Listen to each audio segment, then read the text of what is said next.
I'm not going to confirm that. He's getting second opinion right now. What's your level of concern, or how do you proceed at quarterback, based on what those tests show? Well, if it is the deal with Nate, it's awful, and I hate that for him. That's tough, and because Nate's given us everything he's had, and he came in last year and brought something to us, and somebody we were very comfortable with enough to sign him back, and so I hate that, if that's the way it goes here. But I also have a lot of faith in Teddy, and he's gotten better and better every practice, every week. So, I feel pretty good. I don't know if we talk about this much, but what is the, emotional toll on you in a week like this? I mean, where you got to tell, 30 plus guys that, they're not making a team. Well, I don't think it's as bad as it is on the players that are there, because that's tough. It's tough for them, And look, every year this is the hardest time for me, and Brad. I mean, it's, there's nothing worse than watching guys just give everything they've got, bust their rear, the blood, the sweat, all of it, the angst, the good, the bad, and that's hard. It's hard to look them in the eye and tell them, that hey, this is as far as it goes for now.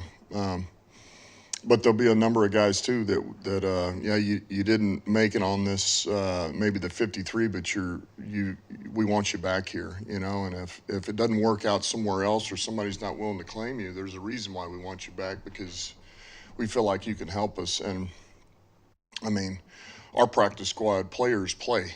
I mean, they play during the year, whether it's injury or special teams, or there's a good chance you're going to end up playing at some point this year if you're with us. So, but it's tough. There's nothing fun about this.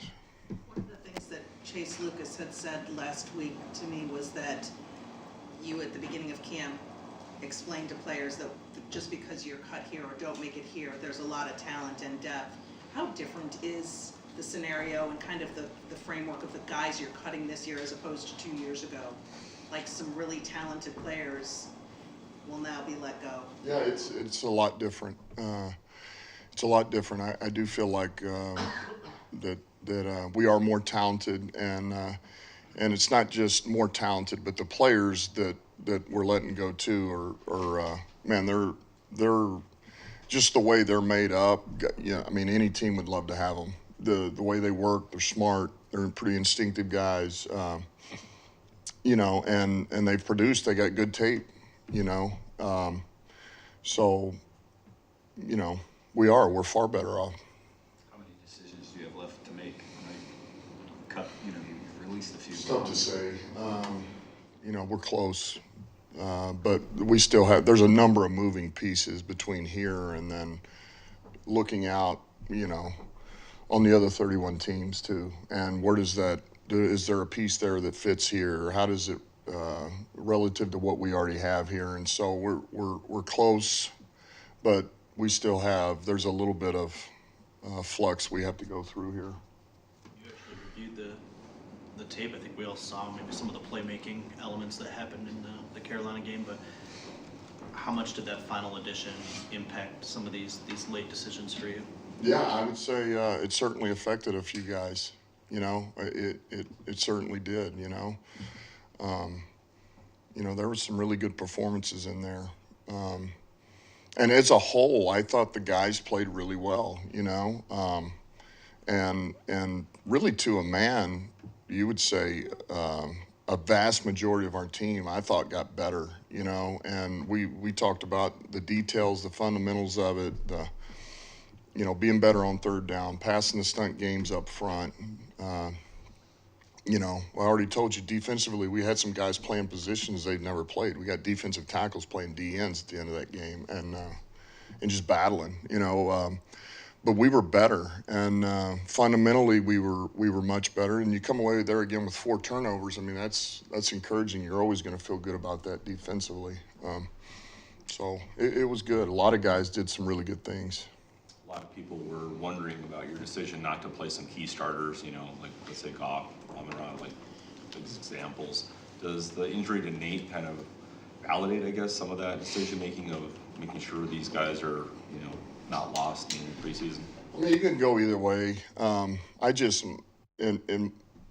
you could go either way with it. I mean, you can talk yourself in or out of it, but for me, it was always going to be about, man, the nature of the way we practice. We were pretty physical, I think, relative to most teams in the league. And we had two joint practices, two teams that we had joint practices with that were going to be pretty physical. And to me, those were going to serve as building blocks to get our core ready. And then just knowing where we were at this game relative to playing KC, which is, you know, at that point, you're under 2 weeks. I just didn't feel like it was worth the risk. But I felt good about going live here about 3 days prior to that, you know. I would rather do that, which we did. So, you know, I feel pretty good about what we did. Are there any established veterans who ever lobby to come to get some preseason action?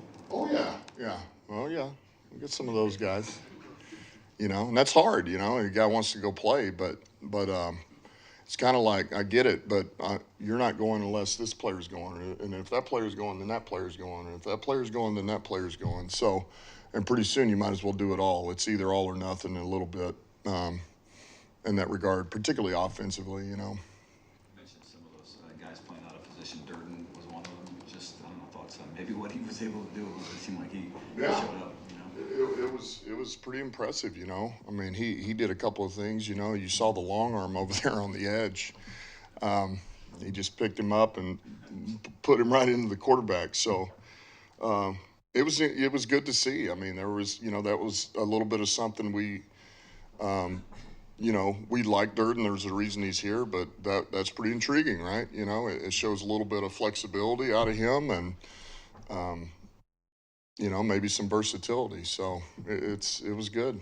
Collectively, he's part of what seems to be a pretty good undrafted, you know, free agent group that you have.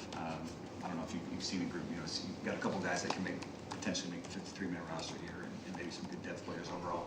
As you look back on that process, what led you guys to have so much success, I guess, in landing some of those guys? Well, I'm just gonna.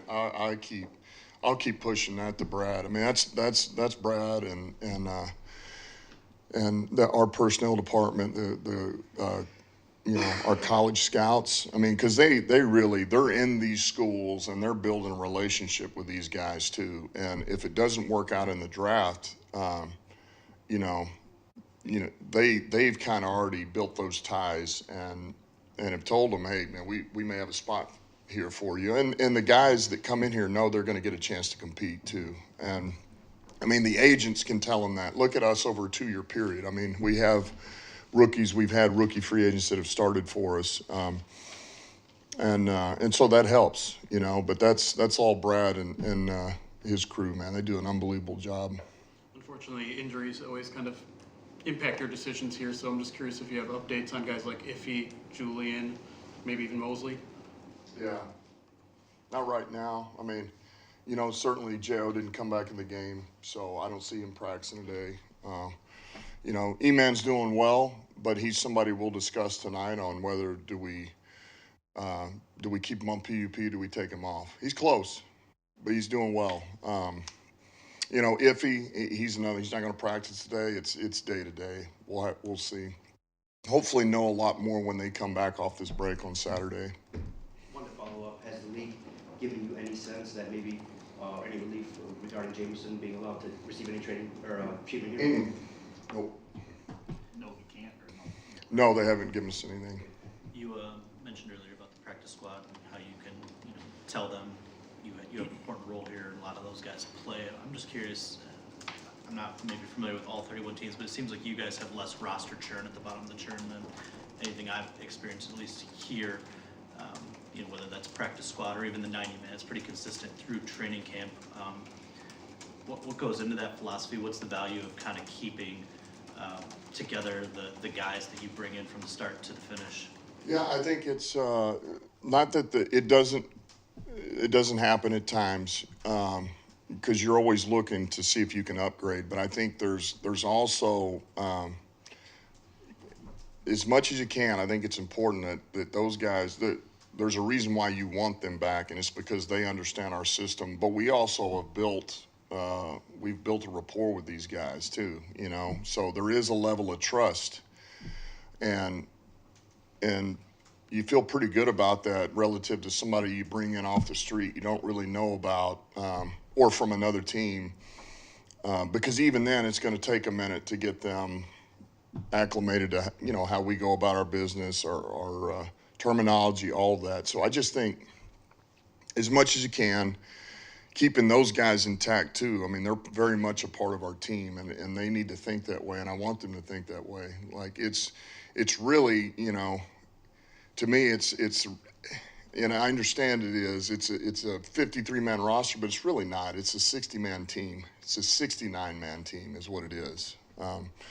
And that's kind of how we view it. You know, these guys are all on the same team. We all help each other out. And every one of those guys, there's a good chance they're going to play for us. Is that also, Dan, a function of where you are now compared to where you are when you got here, that your comfort level with those 90 has gone up significantly? Yeah, I think so. I certainly think that, you know, and it's no secret we're better off than we were a few years ago. Our roster's much better. Okay.